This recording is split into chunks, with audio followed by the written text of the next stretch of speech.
नमो तच्छ भगवतो अरहतो सम्मा सम्बुद्धच्छ। জগৎপূজ্য মহাকারণিক তথাগত সম্যক সম্বুদ্ধ শ্রীচরণে কৃতজ্ঞ প্রণাম নিবেদন করে পূর্ণপারমিতে অংশগ্রহণকারী সকল উপাসক উপাসিকাগণের নিরোগ দীর্ঘায়ু সুখী জীবন তথা জ্ঞান বিমণ্ডিত জীবন কামনায় শুরু করতে চলেছি আজকের অভিধর্ম চর্চা ক্লাস।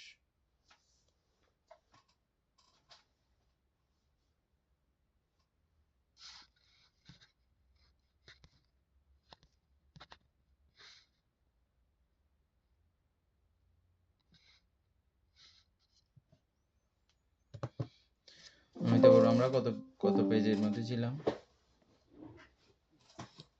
আমরা 148 পৃষ্ঠা, তার ওই সপ্ত বিজ্ঞান ধাতু পর্যন্ত শেষ ছিল আর কি, শেষের প্যারার শেষের দিকে।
আরম্ভ করে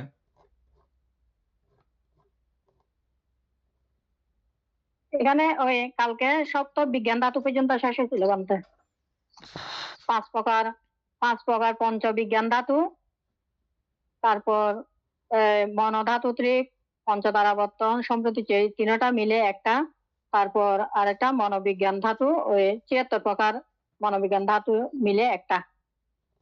তো এখানে 7টা সপ্ত বিজ্ঞান ধাতু এতটুকু পর্যন্ত পড়া হয়েছিল। 89 প্রকার চিত্রকে এখান থেকে শুরু হবে, ওখান থেকে আলোচনা করবেন যে এটা পড়া হয়েছিল।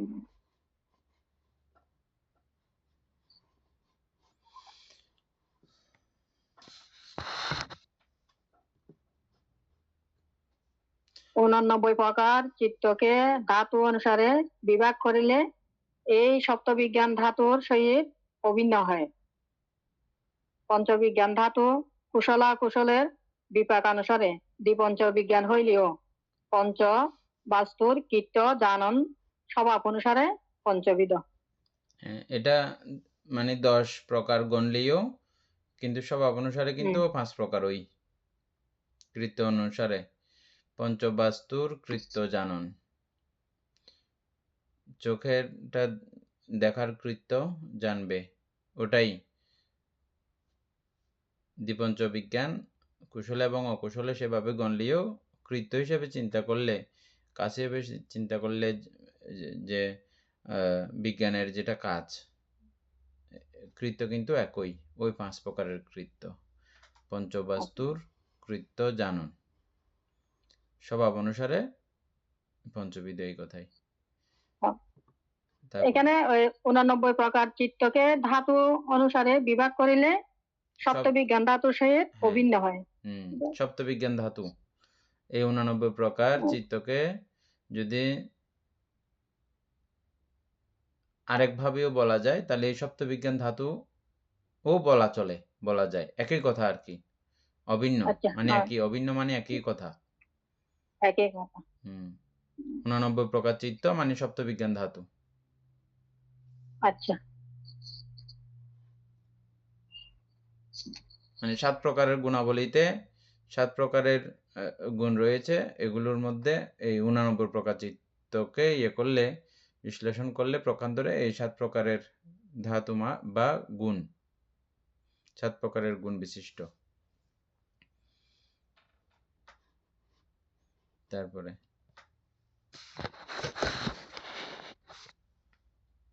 দ্বিপঞ্চ বিজ্ঞান যথাক্রমে চক্ষু প্রভৃতি পঞ্চ প্রসাদ রূপকে নিশ্চয় করিয়া উৎপন্ন হয়।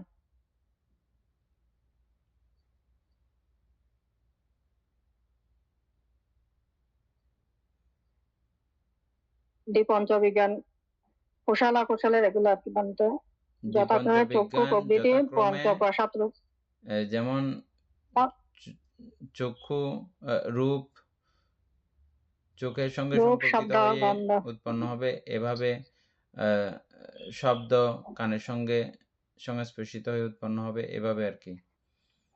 দ্বিপঞ্চ বিজ্ঞান যথাক্রমে মানে চোখ প্রভৃতি, চক্ষু, শ্রোত, ঘ্রাণ, জিহ্বা, কায়, ত্বক, কায়, এই দ্বিপঞ্চ বিজ্ঞান যথাক্রমে চক্ষু আদি পঞ্চপ্রসাদকে নিশ্চয় করিয়া উৎপন্ন হয়। পঞ্চপ্রসাদ মনে আছে? পঞ্চপ্রসাদ এগুলো না, রূপ, শব্দ, গন্ধ, রস। ওই তো পঞ্চপ্রসাদ মানে চক্ষু, চক্ষু প্রসাদ, হ্যাঁ চক্ষু প্রসাদ, কর্ণ প্রসাদ, এগুলো আর কি। এই পঞ্চপ্রসাদ এগুলো চক্ষু, কর্ণ, নাসিকা, জিহ্বা, কায়, রস। প্রসাদ মানে গুণাবলী, গুণাবলী, চক্ষু প্রসাদ। তারপরে মনোবিজ্ঞান, মনোধাতুত্রিক হৃদয় বাস্তুর নিশ্চয়ে উৎপন্ন হয়। অবশ্য বিশুদ্ধাচার জয়েন করছো?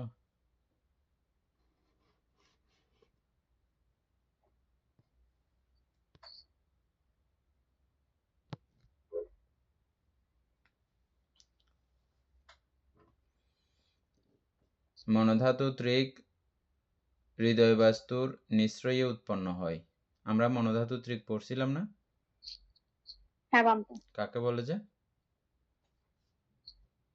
মনোধাতু ত্রিক হচ্ছে যে পঞ্চদ্বারা বর্তমান আর সম্প্রতীচ্য দুইটা, এগুলোকে হচ্ছে যে মনোধাতু ত্রিক।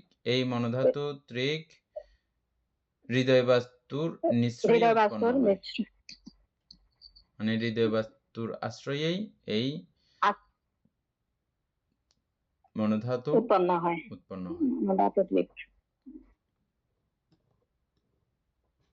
তারপরে 3 হচ্ছে যে 3 সন্ধিরণ চিত্ত মহাবিপাক, 8 মহাবিপাক, 2 প্রতীক চিত্ত, 1 শ্রোতাপত্তি মার্গ চিত্ত, 1 হসন চিত্ত, 15 রূপবচর চিত্ত হৃদয় বাস্তুর আশ্রয়ে উৎপন্ন হয়। তাহলে কোনটা কোনটা দেখেন? হৃদয় বাস্তুর আশ্রয়ে কোনটা কোনটা হচ্ছে দেখেন? সন্ধিরণ 3টা, সন্ধিরণ 3টা, মহাবিপাক 8টা, তারপরে প্রতীক চিত্ত 2টা, তারপরে শ্রোতাপত্তি মার্গ চিত্ত, তারপরে হর্ষিত উৎপাদ চিত্ত, তারপরে রূপবচরের 15টা পুরা।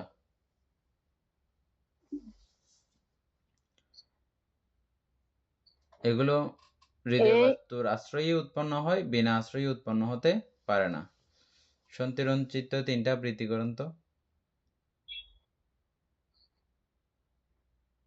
সন্ধিরণ একটা আছে কুশলের সমনস্য স্বাগতা সন্ধিরণ চিত্ত, অকুশলের, আর কুশলের হচ্ছে যে সমনস্য স্বাগতা সন্ধিরণ চিত্ত আর অপেক্ষা স্বাগত সন্ধিরণ চিত্ত, এই 3টা কুশল।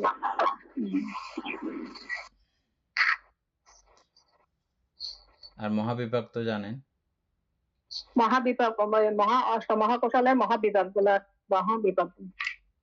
আর প্রতীক চিত্ত 2টাও জানেন।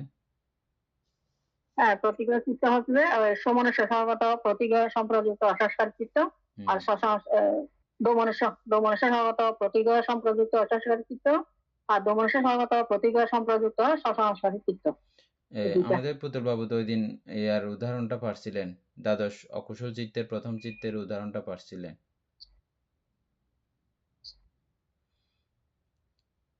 দ্বাদশ অকুশলের মধ্যে এই প্রতিক্রিয়া সম্প্রযুক্ত চিত্ত একটা আছে না?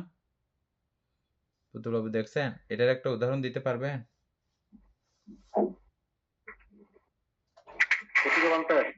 হ্যাঁ,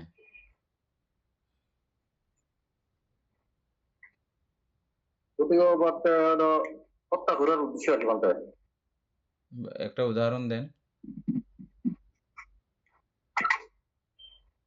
হঠাৎ বাবার কাছ থেকে যদি কোনো জিনিস কেড়ে নেয় তাহলে তাকে হত্যা করে ইচ্ছে হয় হঠাৎ করে, এটা বলতে অসংস্কারী চিত্ত না এরকম। আচ্ছা, আগে প্রতিক্রিয়া চিত্ত দুটোটা আবৃত্তি করেন। পুতুল বাবু আবৃত্তি করেন, দেখেন না চারটা রাখেন আপনি, এই চিত্ত চারগুলো সঙ্গে রাখবেন, চিত্ত এবং বিশেষ করে চিত্ত এবং চৈতসিকগুলো, 52 প্রকার চৈতসিকগুলো, এগুলো হাতে রাখবেন। এটা একটা চার্ট বানিয়ে এমনিতেই রেখে দেবেন সবসময়, চিত্ত সবগুলো চার্ট এবং চৈতসিক সবগুলো চার্ট।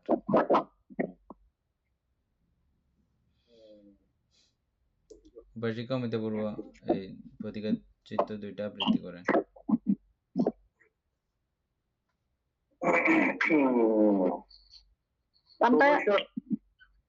প্রতিক্রিয়া সম্প্রযুক্ত অসংস্কারী তন্ত্র, হ্যাঁ, আবার অসংস্কারী চিত্ত। আবার বলেন। প্রতিক্রিয়া সম্প্রযুক্ত অসংস্কারিক একটা, তারপর দমস্যগত প্রতিক্রিয়া সম্প্রযুক্ত সংস্কারিক একটা, দুইটা মানতে। হ্যাঁ, এই দুইটা এটা ঠিক আছে। হ্যাঁ, তারপরে দীপেন বাবু উদাহরণ বলবে, আপনি শুনে থাকেন ভালো করে। উপাসক দীপেন বাবু উদাহরণ বলেন দুইটার।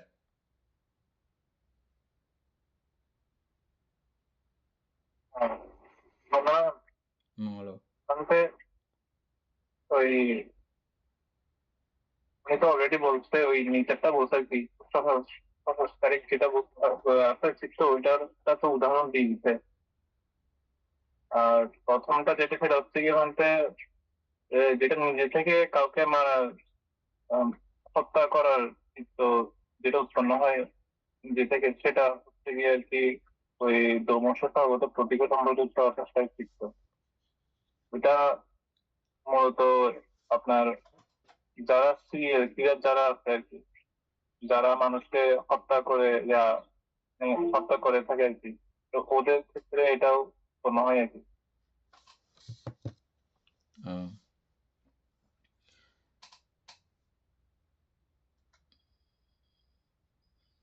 মনুষ্য দুঃখিত মন, হত্যা করার সময় মন দুঃখিত থাকবে। হত্যা করার সময় কখনো মন আনন্দিত হয় না, থাকার নিয়ম নাই, ধর্মতা নাই।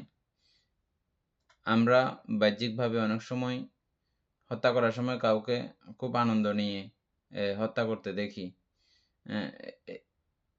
ঠিক হত্যার যেই ক্ষণের চিত্ত, যে মুহূর্তের, এখন আপনারা এটা বুঝতে আর অসুবিধা নাই, চিত্তের যে কত সূক্ষ্মতম অবস্থা, এবং ওই মূল চিত্তের যে কার্যক্রম, ওই চিত্তের মধ্যে কিন্তু এই দমনস্যই অবস্থান করে, মানে দুঃখিত মনেই এই হত্যা কার্য সম্পাদন করে, সেজন্য দমনস্য স্বভাবত, দমনস্য অবশ্যই থাকবে।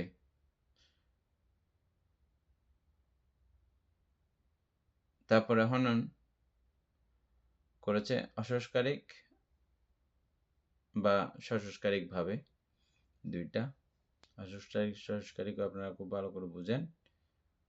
এগুলো হচ্ছে উদাহরণ। এই দুইটা চিত্ত এবং শ্রোতাপত্তি মার্গ চিত্ত আর হসন চিত্ত 15 রূপগোচর চিত্ত, এগুলো হচ্ছে যে হৃদয় বাস্তুর আশ্রয়ে উৎপন্ন হয়। তারপরে উপাসিকা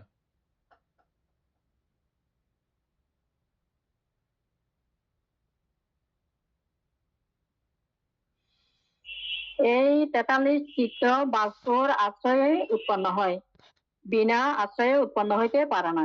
তন্মধ্যে প্রসাদ রূপের আশ্রয়ে 10 দ্বিপঞ্চ বিজ্ঞান এবং হৃদয় বাস্তুর আশ্রয়ে বাকি 33 চিত্ত উৎপন্ন হয়। এখানে 43-এর মধ্যে প্রসাদ রূপের আশ্রয়ে 10টা দ্বিপঞ্চ বিজ্ঞান এবং হৃদয় বাস্তুর আশ্রয়ে বাকি 33টা, মোট 43টা হিসাব করছে।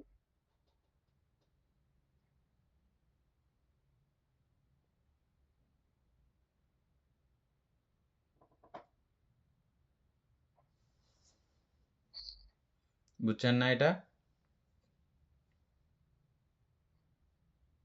হ্যাঁ, এখানে বলতে দেবেন 43টার মধ্যে প্রসাদ রূপের আশ্রয়ে 10টা আর হৃদয় বাস্তুর আশ্রয়ে 33টা চিত্ত উৎপন্ন হয়। এগুলো 43 চিত্ত বাস্তুর আশ্রয়েই উৎপন্ন হয়, বিনা আশ্রয়ে উৎপন্ন হইতে পারে না। তার মধ্যে প্রসাদ রূপের আশ্রয়ে 10 বা দ্বিপঞ্চ বিজ্ঞান এবং হৃদয় বাস্তুর আশ্রয়ে বাকি 23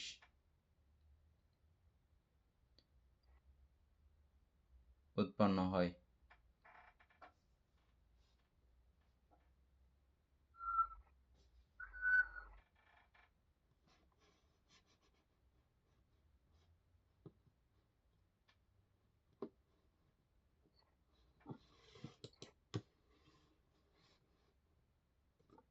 এরপরে জানতো আর একটু 4 নাম্বার 8 লোভমূলক চিত্ত, 2 মোহমূলক চিত্ত, 1 মনোদ্বারাবর্তন চিত্ত।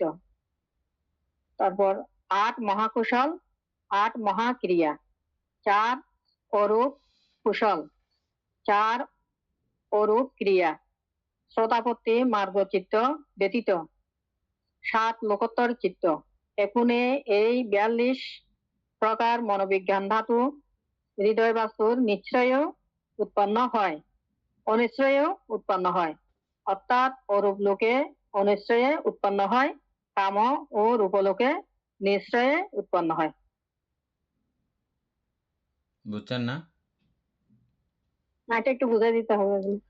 8 লোভমূলক চিত্ত এবং 2 মোহমূলক চিত্ত, 1 মনোদ্বারাবর্তন চিত্ত, 8 মহাকুশল মহাক্রিয়া, 4 অরূপ কুশল, 4 অরূপ ক্রিয়া, শ্রোতাপত্তি মার্গচিত্ত ব্যতীত 7 লোকোত্তর চিত্ত। এক কোণে 42 প্রকার মনোবিজ্ঞান ধাতু হৃদয় বাস্তুর নিশ্চয়েও উৎপন্ন হয়, অনিশ্চয়েও উৎপন্ন হয়।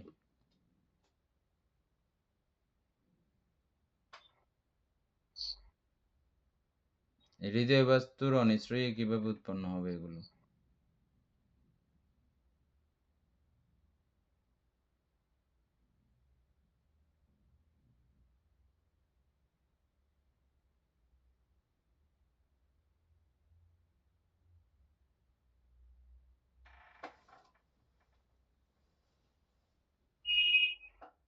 যদি এটা লোভমূলক চিত্তটা ঠিক আছে, হবে মোহমূলক চিত্তটা তো অবশ্যই হৃদয় বাস্তুর আশ্রয়ে উৎপন্ন হয়।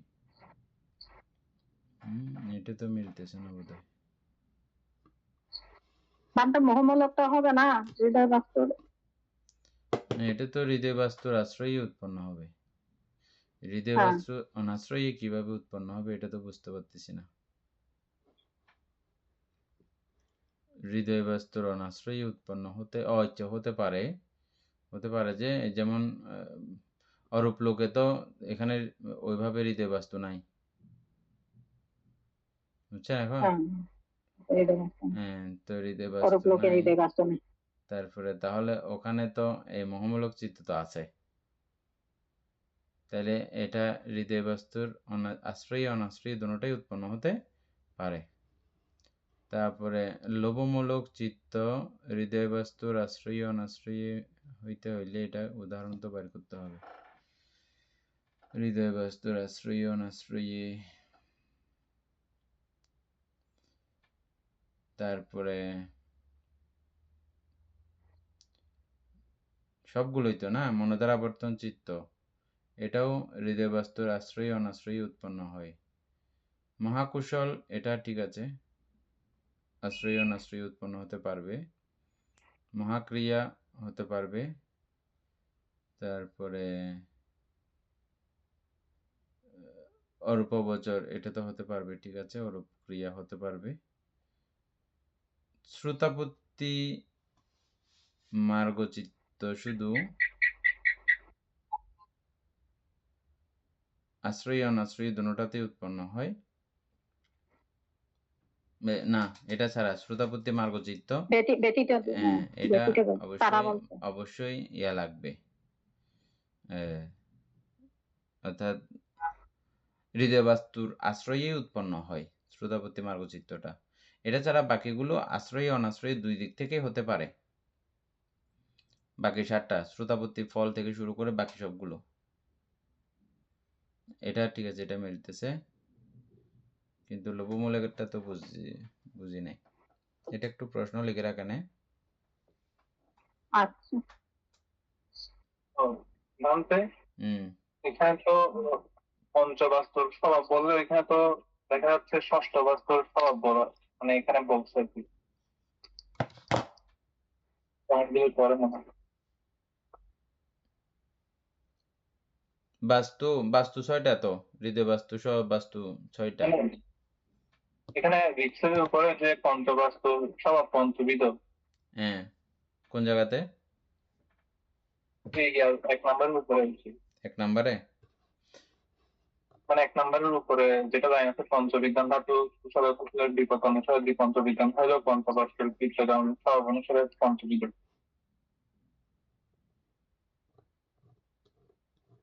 এখানে তো আমরা তো আর পঞ্চবিধ ইয়া এটা করছি না, আমার মনে হতো এটা ষষ্ঠবিধ হবে, মানে এটা আমার থেকে এরকম মনে হচ্ছে। কোন লাইনটা আমি আর পাচ্ছি না এখন। ওই মানে 141 পৃষ্ঠা, ওই দ্বিপঞ্চবিজ্ঞানের 1 নম্বরের হ্যাঁ। আগের লাইনটা বলছে, ওই আচ্ছা, পঞ্চবিজ্ঞান ধাতু কুশলের বিপাক অনুসারে দ্বিপঞ্চবিজ্ঞান হইলিও পঞ্চবাস্তুর পঞ্চবিজ্ঞান, কীর্ত জানন স্বভাব অনুসারে পঞ্চবিধ, হ্যাঁ, এটা বলছি। পঞ্চবিজ্ঞান ধাতু কুশলের বিপাক অনুসারে দ্বিপঞ্চ বিজ্ঞান হইলেও পঞ্চবাস্তুর কৃত্য জানন স্বভাব অনুসারে পঞ্চবিধ। এখানে ষষ্ঠ বাস্তুর কথা আসার প্রয়োজন হয় নাই, এমনি বাস্তু তো 6টা, এখানে পঞ্চ বাস্তু পর্যন্ত আসছে আর কি।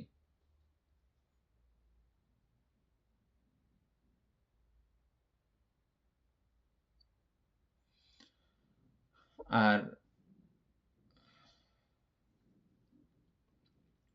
মনের ধর্মতার যে ব্যাপার, এগুলোও তো এই পঞ্চবিজ্ঞানকে কেন্দ্র করেই ভিতরে সংগঠিত হয়।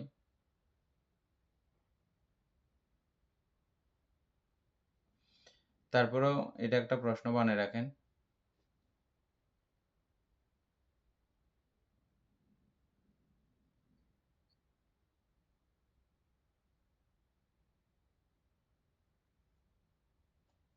একটা সুন্দর উত্তর আসলে ক্ষতি কি না। তারপরে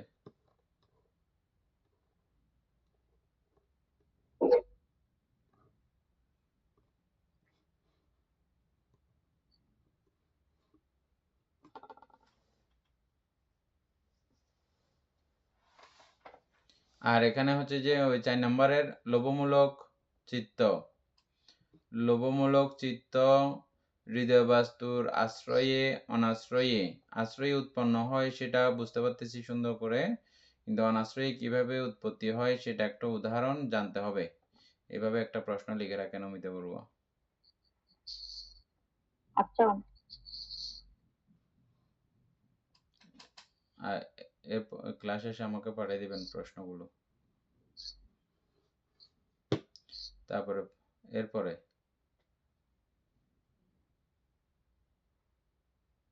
তারপর হচ্ছে 5 চারি প্রকার এখানে অরূপ আরেকটা বিপাক। কথা আছে, অর্থাৎ অরূপ লোকে অনিশ্রয়ে উৎপন্ন হয়, অনিশ্রয়ী উৎপন্ন হয়, কাম ও রূপলোকে নিশ্রয়ী উৎপন্ন হয়। তার মানে হচ্ছে যে এই লোভমূলক চিত্ত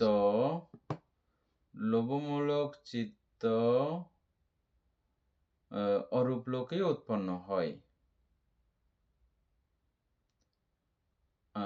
সিস্টেমে তো অবশ্যই হবে, না হলে তারা নিচে নামতেছে কিভাবে? হ্যাঁ, ঠিক আছে, মিলছে। এটা প্রশ্ন লিখতে লাগবে না। এটা লোভমূলক চিত্ত উৎপন্ন না হলে ব্রহ্মলোকের ব্রহ্মারা কখনোই ব্রহ্মলোক থেকে তো নিচে আর নামতো না, তারা তো স্থায়ীভাবে ব্রহ্মলোকে থেকেই যাইতো। হ্যাঁ, যে ওই লোভমূলক চিত্তগুলো ব্রহ্মলোকে উৎপন্ন হয়।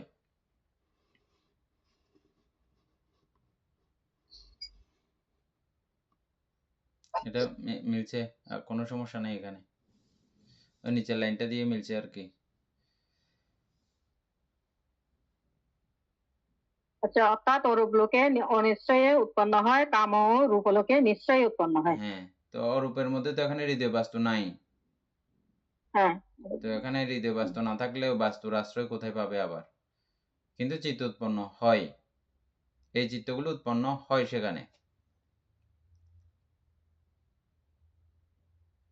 লোভমূলক চিত্তগুলো।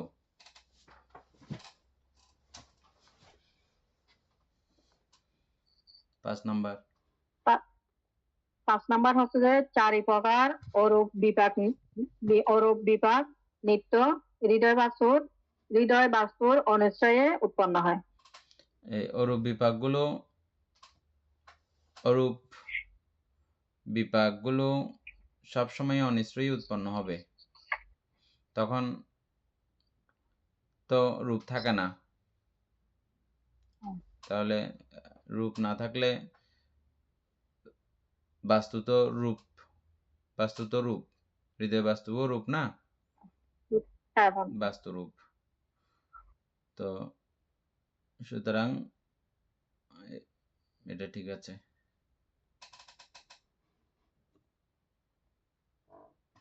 এখানে তো আর নাই, এটা তো ইংলিশের ইংলিশে এই কথাটাকে ভালো করে বুঝাই দিছেন।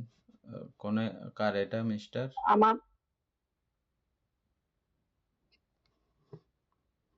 রূপ ও অরূপ সত্যের অস্তিত্ব সম্পর্কে কোন ইংরেজি গবেষক বলেছেন? আমাদের সাধারণ জ্ঞানে ইহাদের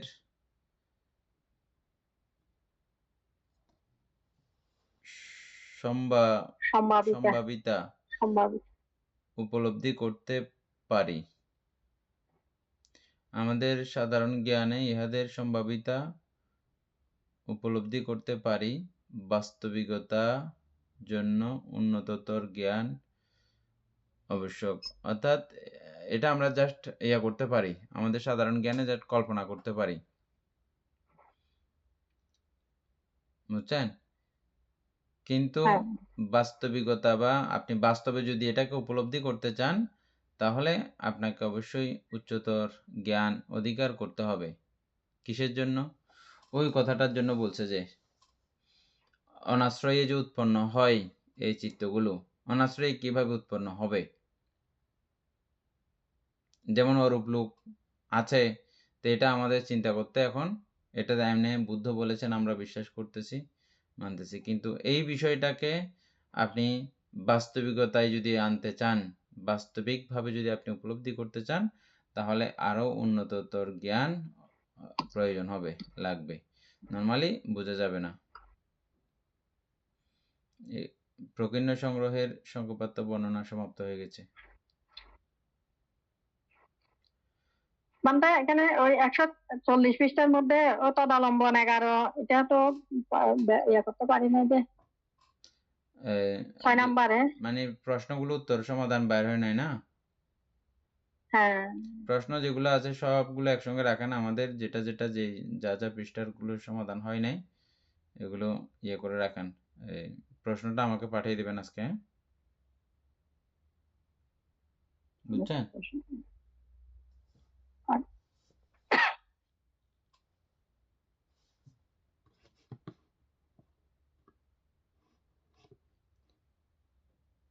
বান্দা তাইলে আমরা এখন কি আছে চতুর্থ পরিচ্ছেদে চলে যাবো। প্রকীর্ণ সংগ্রহের সংখ্যাপাত্য বর্ণনা সমাপ্ত। প্রকীর্ণ সংগ্রহের সম্বন্ধে অনুশীলনী। দীপেন বাবু, আপনি একটু করে এই প্রশ্নগুলো দেখবেন, দেখে উত্তরগুলো যেগুলো যেগুলো পারবেন বাইর করবেন, এনে সহ একটু ইয়ে করে আলোচনা করে। সুকুমার বাবু আছেন, ওনার কাছে আগে থেকে কিছু প্রশ্ন উত্তর এরকম বের করা আছে, তারপরে আপনি একটু চেষ্টা করবেন, এগুলো পারবেন উত্তরগুলো। এবং পূর্বে আমাদের বইয়ের মধ্যে আছে, এগুলো কপি করে করে ইয়ে করতে পারবেন, মোবাইলের মধ্যে কপি করে করেও উত্তরগুলো লিখে ইয়ে করতে পারবেন। করলে আমাদের সকলের জন্য খুব উপকার হবে।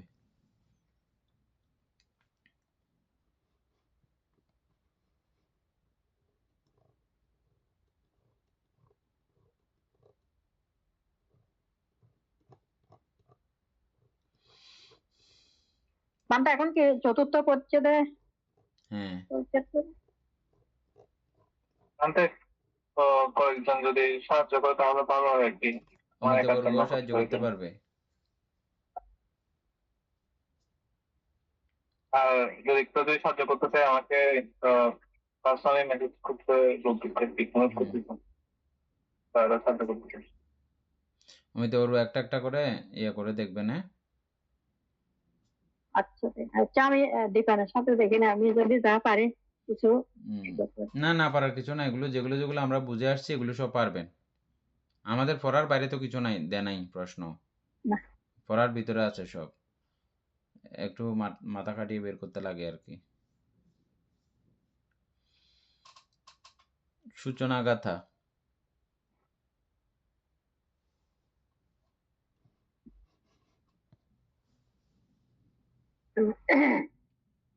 চিত্তোৎপত্তি যেখানে আগে চিত্তোৎপত্তি সংগ্রহাদি বর্ণিবার পর সংক্ষেপেতে চিত্ত ভীতি করিব গোচর। পূর্বচিত্ত পরচিত্ত যথোচিত ক্রমে প্রতিসন্ধি প্রবর্তন এই দুই কালে পৃথক পৃথক করি ভূমি ও পুদ্গলে। এটা গাথাটা সোজা আছে না? এটা বোঝা যাচ্ছে।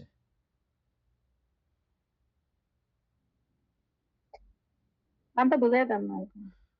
চিত্ত উৎপত্তি সংগ্রহাদি এগুলো আমরা আগে বর্ণনা করে ফেলছি, পড়া হয়ে গেছে আমাদের। এখন সংক্ষেপে চিত্তবীতি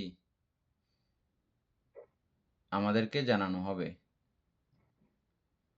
বিধি মানে হচ্ছে রাস্তা, রোড, কোন কোন রাস্তা দিয়ে চিত্ত হাঁটাচলা করে, ঘোরাফেরা করে, ওই বিষয়টাই হচ্ছে বিধি, চিত্তবীতি।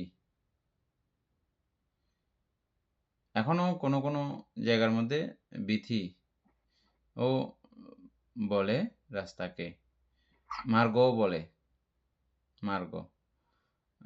ভারতের মধ্যে এখন এই শব্দটা প্রচলিত আছে, মার্গ।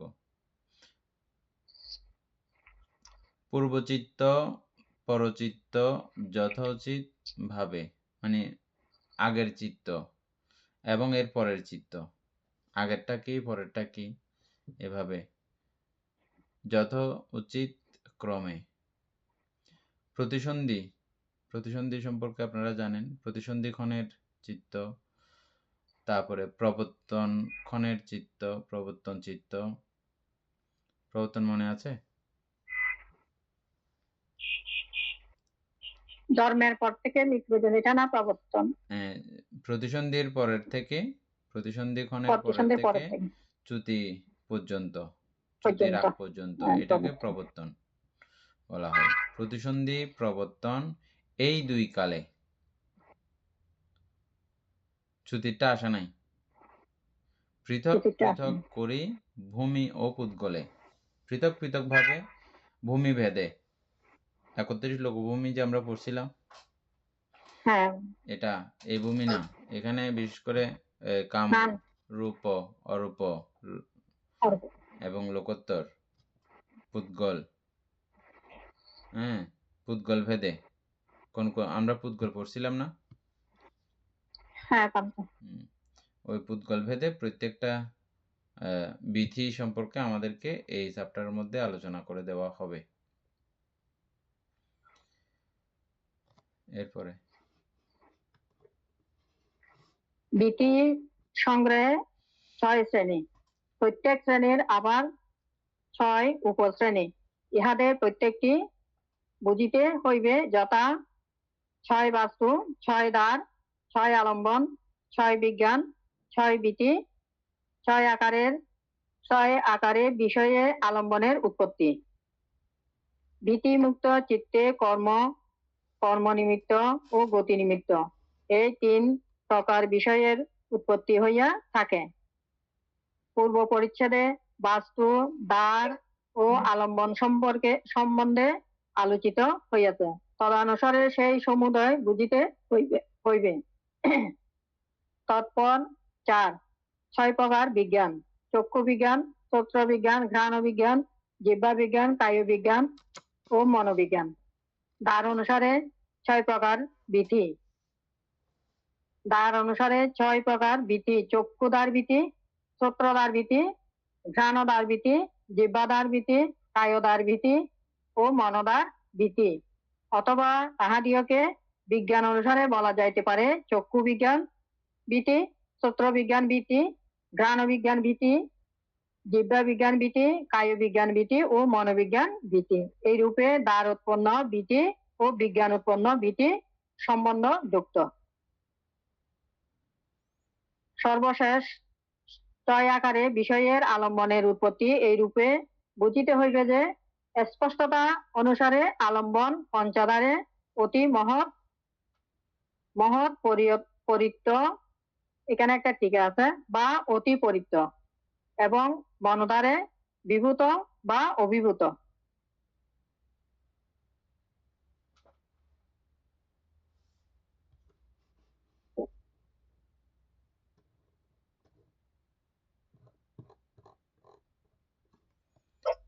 প্রত্যেক শ্রেণীর আবার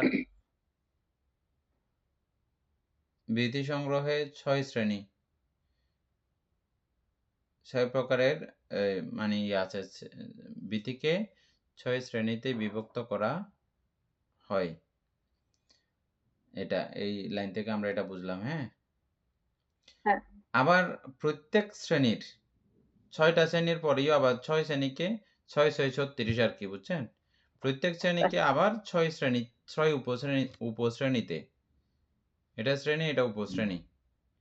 হ্যাঁ, প্রত্যেকটা বিধির আবার 6টা করে ভাগ করা হবে, উপশ্রেণী করা আছে। ইহাদের প্রত্যেকটি বুঝতে হইবে। এগুলো সবগুলো আমাদেরকে ক্রমান্বয়ে বুঝতে হবে, মনে রাখতে হবে। যথা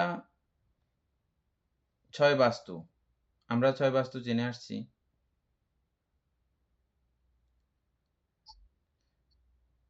শিল্পী বড়ুয়া বলেন 6 বাস্তু।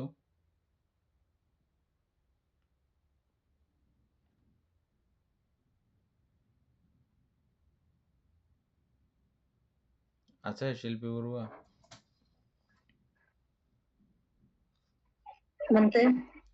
6 বাস্তু বলেন তো।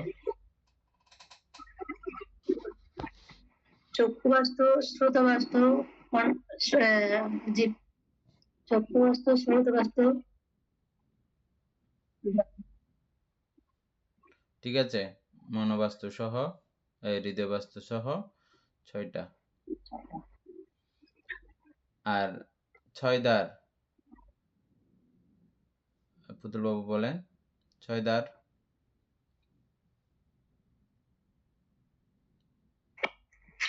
চক্ষু, কর্ণ, নাসিকা, জিহ্বা, ত্বক, আবার মন, সেদার। তারপরে 6 আলম্বন রিমি বড়ুয়া।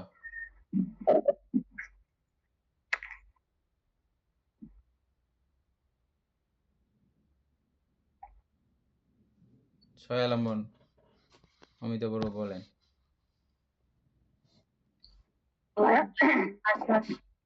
রূপ বেদনা, না রূপ বেদনা না, বা সংস্কার বিজ্ঞান, এগুলো না বলতো? না এগুলো না। দীপেন বাবু বলেন।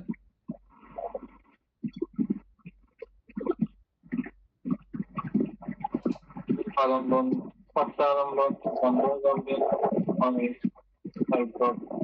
তারপরে ছোট আলম্বন, দ্বিতীয় আলম্বন, আলম্বন। অমিতা বড়ুয়া বলেন আবার। রূপ, শব্দ, গন্ধ, রস, তারপর মানে স্পর্শ আলম্বন আর ধর্মালম্বন। রিমি বড়ুয়া লিখে রাখেন আর মিউট করে দেন।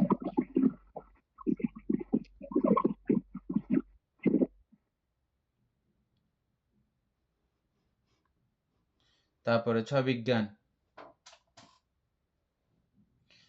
দীপেন বাবুর কথাটা এখানে আসছে। আপনি যেটা ওখানে বলছিলেন 6 বাস্তু পঞ্চবিজ্ঞান ইয়া করতেছেন না, এখানে কিন্তু এই জায়গাতে 6 বিজ্ঞান দেওয়া হয়েছে, দেখেছেন? এখানে কিন্তু আসছে এটা 6 বিজ্ঞানের ব্যাপারটা। আপনি যেটা মানে যেভাবে আসুক চাইছিলেন এখানে আছে এটা। না এখানে যেটা বলছিল যে কি পঞ্চবিধ স্বভাব বলছে, তো ওই পঞ্চবিধ স্বভাবের মধ্যে শুধুমাত্র পঞ্চবাস্তুর ব্যাপারটা আসে না এখানে, মানে হৃদয় বাস্তু সহ 6টা বাস্তু ছিল ওই পঞ্চবিধ স্বভাবের মধ্যে। তো এটা কি আপনি 6 চাইছিলেন বাস্তু যে এরকম বিষয়টা এরকম, মানে এখানে যেমন 6টা বিজ্ঞান আছে, 6 দিক থেকে হয় 6 রকম হতো, ওরকম চাইছিলেন, এটা এখানে আছে আপনি যেরকমটা চাইছেন আর কি, না? হ্যাঁ এরকম 6 বিজ্ঞানটা আবৃত্তি করেন।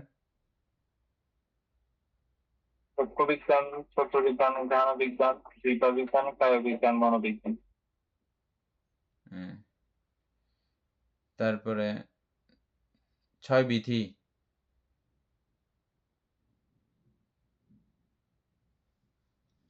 আমি বলতাম হ্যাঁ বলে নিচে আছে তো বানটা, এখন সেগুলো আছে সেখানে নিচে আছে, বলেন অমিতা বড়ুয়া।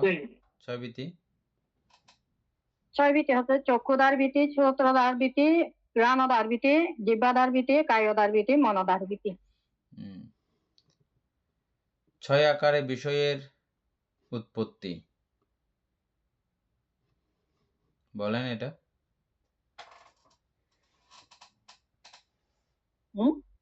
6 আকারে বিষয়ের উৎপত্তি।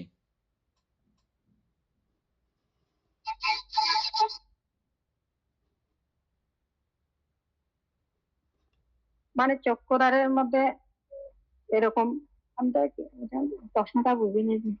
এখানে আছে যে 6 নম্বরে 6 আকারে বিষয়ের, আচ্ছা 6 আকারে বিষয়ের আলম্বনের উৎপত্তি। হ্যাঁ বিষয় বা আলম্বন যে কোনোটা বলতে পারেন, কোনো অসুবিধা নেই। 6 আকারে আলম্বনের উৎপত্তি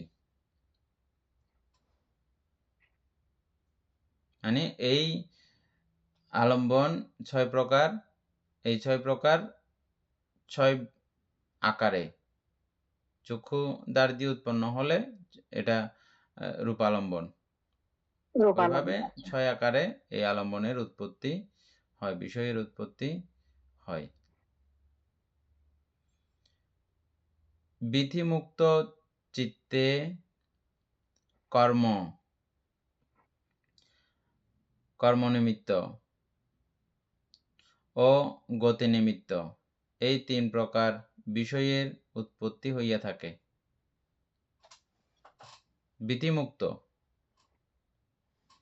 বিধিমুক্ত চিত্ত সম্পর্কে আমরা আগে একবার আলোচনা করছিলাম, মনে আছে? না বলতে। যখন আপনার এগুলো থাকবে না, যখন এই দরজাগুলো থাকবে না বা এই দ্বারগুলো থাকবে না, হ্যাঁ, তখন বিধি কোত্থেকে হবে আর? মানে বুঝছেন? ভবাঙ্গ হ্যাঁ, বিধি না থাকলে, দ্বার যদি না থাকে, হ্যাঁ, আলম্বন যদি না থাকে, তাহলে এগুলো কোত্থেকে? তখন এটা বিধিমুক্ত চিত্ত। এই বিধিমুক্ত চিত্তে কর্মনিমিত্ত ও গতিনিমিত্ত। আমরা কর্মনিমিত্ত পড়েছি, কর্ম পড়েছি, গতিনিমিত্ত পড়েছি, মনে আছে সবার? এই 3 প্রকার বিষয়ের উৎপত্তি হইয়া থাকে।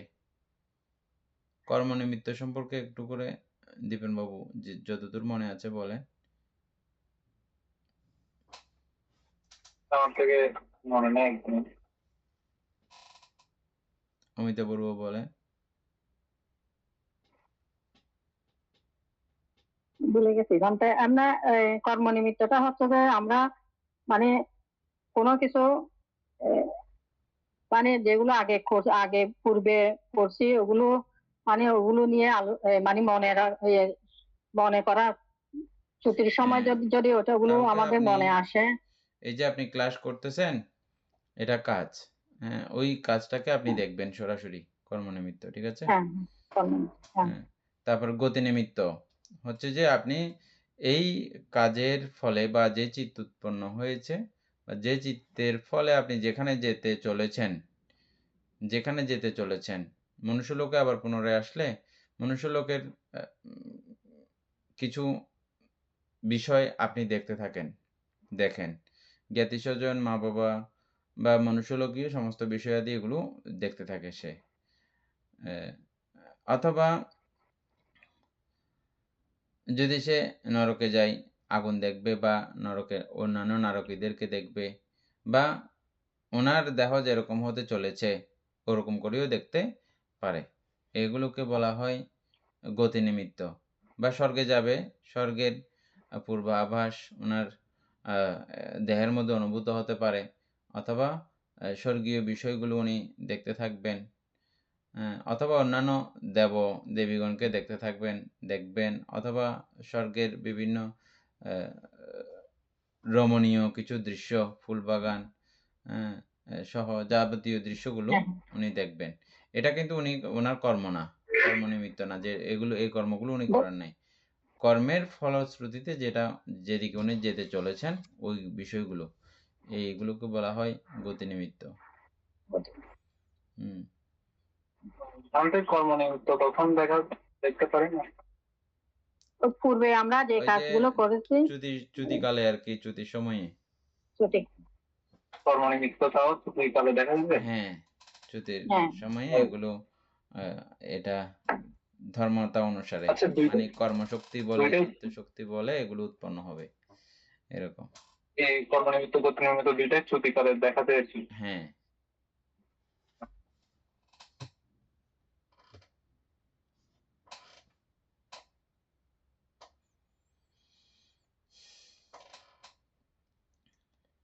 ওইগুলি বলতে অন্য কেউ বুঝতে পারে, মানে পাশে যে চলে যাবে, মানে অনেক সময় বুঝতে পারে, অনেক সময় ওনার যদি দৈহিক নড়াচড়া করার শক্তি থাকে। অনেক সময় আছে যে অনেক মানুষগুলো একেবারে সেন্সলেস, বাহ্যিকভাবে ওনার কোনো রকমের অঙ্গভঙ্গি করার উপায় শক্তিও থাকে না। প্রত্যেকটা কিছুর জন্য চোখের পাতা নাড়াইতেও ওই পরিমাণে শক্তির প্রয়োজন। মৃত্যু সময়ে কিছু মানুষ এতটা দুর্বল হয় যে ওনার শারীরিকভাবে একটু মাংস নড়াচড়া করানোর মতো শক্তি সামর্থ্য থাকে না, এরকমও ঘটনা ঘটে।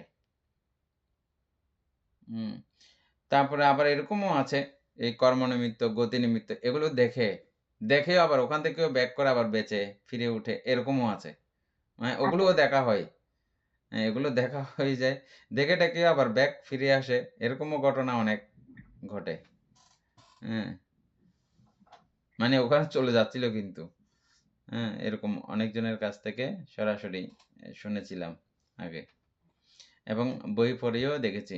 হ্যাঁ, তো এইজন্যই বলা হয় যে কি কোনটাই ফাইনাল কথা নয়। এরপরেও কথা থাকতে পারে। আরো আলোচনা থাকতে পারে। এখানেই যে শেষ, এই কথার এখানেই যে শেষ, এখান থেকে এখানেই শেষ করা যাবে এরকম কোনো ব্যাপার নাই।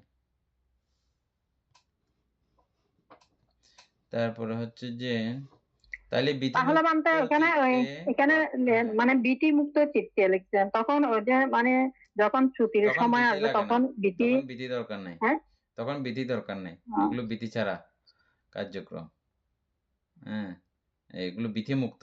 ভীতির মানে প্রয়োজন এক ধরনের অন্য জগতের ভীতি মতো। না চলে তো না চললে তো ওই মানে মৃত্যুবরণ হবে।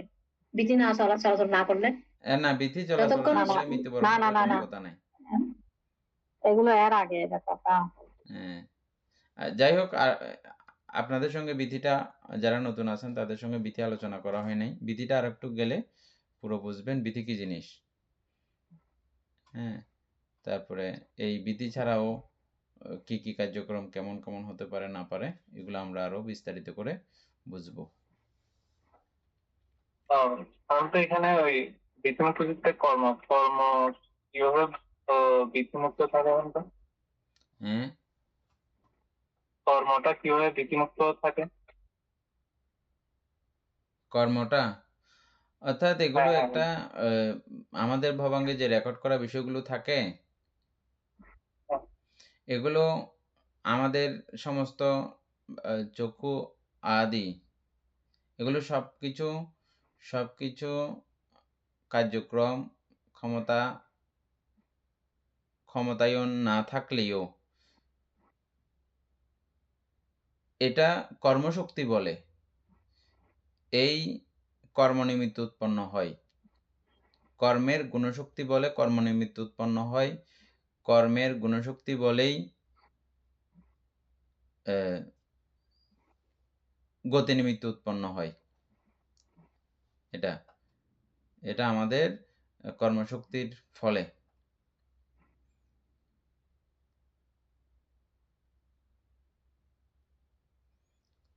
আচ্ছা, এটা সুন্দর কিছু ব্যাখ্যা উদাহরণ আছে, খুব সুন্দর করে এগুলো বোঝা হবে। আমাদের এর পূর্ব প্যারাটাতে ভালো করে না বুঝলেও এটা সুন্দর করে বোঝা যায়। এটা ভালো করে বুঝবো আমরা। তারপরে পূর্ব পরিচ্ছেদে এখান থেকে একটু পূর্ব পরিচ্ছেদের মধ্যে হচ্ছে যে বাস্তু, দ্বার ও আলম্বন সম্বন্ধে আলোচিত হয়েছে। আমরা এর আগে এই বাস্তু আলোচনা করছিলাম, দ্বারও আলোচনা করছি, আলম্বন সম্বন্ধেও আলোচনা করছি। এখন আপনারা এটা বলছেন না, তদনুসারে সেই সমুদয় বুঝিতে হইবে। তারপর 6 প্রকার বিজ্ঞান। 6 প্রকার বিজ্ঞান এখন আপনারা বলছেন এখানে লেখা আছে। তারপরে দ্বার অনুসারে 6 প্রকার বিধি। চক্ষুদ্বার বিধি থেকে শুরু করে মনোদ্বার বিধি।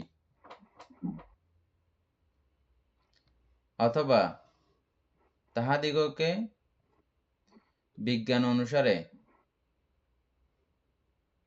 বলা যাইতে পারে। ওই দ্বারকে আবার 6 প্রকার বিজ্ঞান অনুসারেও বলা যাইতে পারে। দীপেন বাবুর প্রশ্ন যেটা করছিলেন এই কথাটা, এটা বুঝলে আপনার কথাটা মিলছে আর কি। আপনি চাইছিলেন যে ওই জায়গাতেও এমনটা লেখা থাকতো, তাই তো? ওই জায়গাতে লেখা না থাকলে এখানে কিন্তু লেখা আছে আপনার মতো করে, আপনি যেরকম করে চাইছেন সেরকম লেখা কিন্তু আছে এখানে, না? মানে সপ্তবিজ্ঞান 6 বিজ্ঞান অনুসারেও বলা যেতে পারে। চক্ষু বিজ্ঞান বিধি শ্রুতবিজ্ঞান বিধি, ঘ্রাণ বিজ্ঞান বিধি, জিহ্বা বিজ্ঞান বিধি, কায় বিজ্ঞান বিধি, মনোবিজ্ঞান বিধি, এই 6টা। এই রূপে দ্বারোৎপন্ন বিধি ও বিজ্ঞান উৎপন্ন বিধি সম্বন্ধযুক্ত। বুঝছেন এই কথাটা? দ্বারোৎপন্ন বিধি এবং বিজ্ঞান উৎপন্ন বিধি দুটাই কি সম্বন্ধযুক্ত। আমাদের দীপেন বাবুর কথাটা আবার বলছি, দেখেন, যে কারণে ওখানে 6 ভাগে মানে ওই বিষয়টা আনে নাই। এই দ্বার উৎপন্ন ও পঞ্চদ্বারের বিষয় এবং ছরদ্বারের বিষয় এগুলো কিন্তু ওই বিজ্ঞান উৎপন্ন বিষয়, এগুলো কিন্তু সম্বন্ধযুক্ত। এটার সঙ্গে এটা সম্বন্ধযুক্ত হয়েই উৎপন্ন হয়। বুঝছেন এখন কথাটা? এই রূপে দ্বার উৎপন্ন বিধি, দেখেন, এই রূপে দ্বার উৎপন্ন বিধি ও বিজ্ঞান উৎপন্ন বিধি, দ্বার উৎপন্ন বিধি ও বিজ্ঞান উৎপন্ন বিধি সম্বন্ধযুক্ত। বুঝছেন এখন? আবার যান ওই লাইনগুলো আবার পড়েন, দেখেন, চক্ষু বিজ্ঞান থেকে আবার পড়েন। আমি একটা বিষয় বলেছিলাম, মানে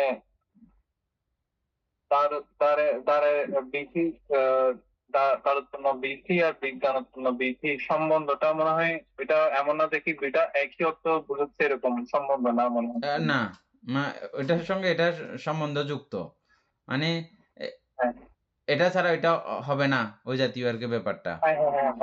হ্যাঁ, এটাই বলতেছি আর কি, এটা ছাড়া ওইটা হবে না, এই জন্য সম্বন্ধযুক্ত। এটার অবর্তমানে ওইটা নাই আর কি। সর্বশেষে 6 আকারে বিষয়ের আলম্বনের উৎপত্তি এই রূপে বুঝতে হইবে যে, অমিতা বড়ুয়াকে যেটা বলতে বলছিলাম এটা বলার দরকার ছিল। হ্যাঁ, দেখেন, স্পষ্টতা অনুসারে আলম্বন পঞ্চদ্বারে অতি মহৎ এবং মহৎ পরিত্য। একটা টিকা আছে, টিকার মধ্যে কই টিকাটা, পরিত্য মানে হচ্ছে যে অল্প, তুচ্ছ, সসীম। হ্যাঁ, এভাবে বললেও হবে, মানে পরিত্য বলতে এটা বুঝতে হবে খুব অল্প, খুব তুচ্ছ এবং সসীম, খুব সীমানার মধ্যে, সসীমতার মধ্যে।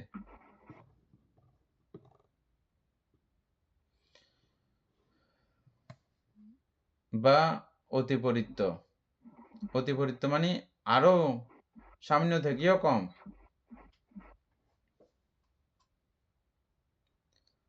এবং মনদ্বারে বিভূত বা অভিভূত, বিভূত বা অভিভূত।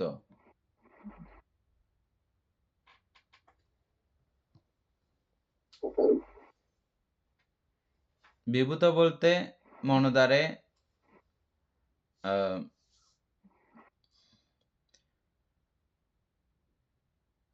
উত্তম রূপে বা ভালো রূপে সেখানে স্পর্শিত হতে পারে।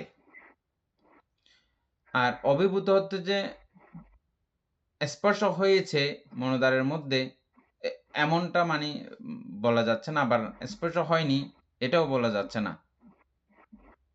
বিভূত অভিভূত এই কথাটার মাধ্যমে, অভিভূত মানে তো অস্পর্শিত, এমনটা হতে পারত, কিন্তু ওই পরিত্য এবং অতিপরিত্য ওই ব্যাপারটার কারণে বিভূত অভিভূত কেও এভাবেই বুঝতে হবে।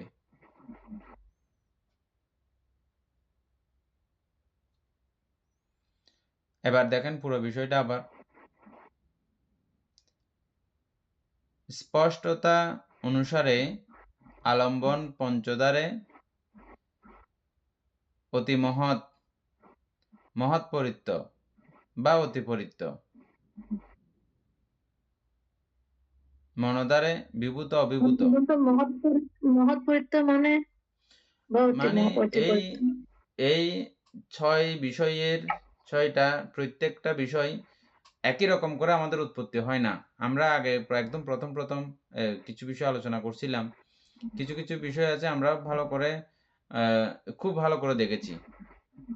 একদম ওই যেটা অতি মহৎ, আলম্বন অতি মহৎ। আবার কিছু বিষয় আছে খুব হালকা করে দেখেছি। পরিত্য, যেটাকে এখানে পরিত্য বলতেছে। আবার একটা আছে অতি পরিত্য, একদম অতি সামান্য হয়েছে, বুঝছেন? এভাবেও 6 আকারে আলম্বনের উৎপত্তির এই রূপে বুঝিতে হইবে।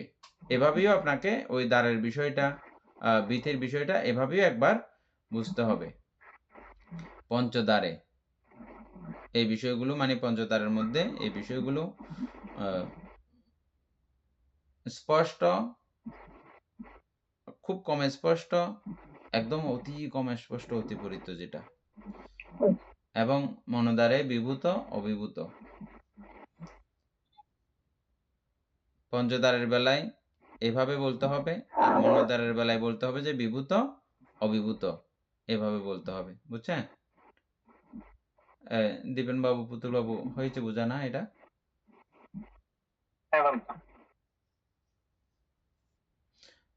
মানে বিধি পড়তে গেলে ওই জায়গাগুলো মনে রাখতে হবে, এই 6টা বিষয়গুলো মনে রাখতে হবে, তাইলে নিচের বিষয়টা বুঝতে আরাম লাগবে। এজন্য আজকে আমাদের এর দূর পর্যন্ত থাকে, কালকে বাকিটা। সদ্ধর্মপ্রাণ প্রিয় উপাসক উপাসিকা বৃন্দ, অতীব কৃতজ্ঞতা জ্ঞাপন করছি। এহেন দুর্লভ বিষয়ে আপনারা মনোনিবেশ করেছেন। এটা আসলেই খুব দুর্লভ চেতনারই প্রকাশ করতেছেন আপনারা। এটা পেয়েও অনেকজনে রাখতে পারে না, বিবিধ কারণে, নানাবিধ কারণে এটা আমরা কন্টিনিউ করতে পারি না। কিন্তু সবকিছু উপেক্ষা করে যারা আমরা এই অধ্যয়ন চালিয়ে যাচ্ছি, আমরা নির্দ্বিধায় বলতে পারি, বুঝতে পারি যে সত্যি আমাদের চেতনা শক্তি অতীব উর্বর এবং শক্তিশালী, এবং বুদ্ধ ধর্ম সংঘের প্রতিও আমাদের গভীর বিশ্বাস, ভালোবাসা রয়েছে। প্রক্ষান্তরে সেটা আমাদের নিজের জন্যেই। এই কল্যাণ বুদ্ধ ধর্ম সংঘের কারোরই কোনো প্রয়োজন নাই। এটা আমারই কল্যাণ সাধিত হবে, আমারই মঙ্গল সাধিত হবে, এবং আমার পরিবার পরিজন সকলেই এটার মাধ্যমে ভালো এবং খুব অতি উত্তমভাবে অবস্থান করতে পারবে। তথাপিও আমি ব্যক্তিগত পক্ষ থেকে অত্যন্ত প্রীত এবং সন্তুষ্ট। সেই সন্তুষ্টির দিক থেকে আপনাদের সকলের দীর্ঘায়ু এবং নিরোগতা, সুখী জীবন, জ্ঞান বিমণ্ডিত জীবন কামনা করছি। এতক্ষণ যাবৎ আমরা এই অভিধর্ম চর্চা করে যে পুণ্যরাশি অর্জিত হয়েছে, অনন্ত চক্রবাসী সত্যগণকে সেই পুণ্যরাশি দান করছি, গুরুভান্তে দিগকে দান করছি, মাতা পিতাগণকে দান করছি, এবং এই পুণ্যের কাছে আমরা প্রত্যেকে প্রার্থনা করব নির্বাণ লাভ অবধি অসৎ ব্যক্তি, মূর্খ ব্যক্তি, পাপমিত্রের, পাপবন্ধুর, পাপী বন্ধুর সংসর্গ লাভ না করে সদা সর্বদা জ্ঞানদর্শী কল্যাণ মিত্রের সান্নিধ্য সংসর্গ লাভ করতে সক্ষম হই, এইরূপ সাধু সংকল্প পোষণ করে আজকের মতো ক্লাস এখানে সমাপ্ত করছি। সাধু সাধু সাধু।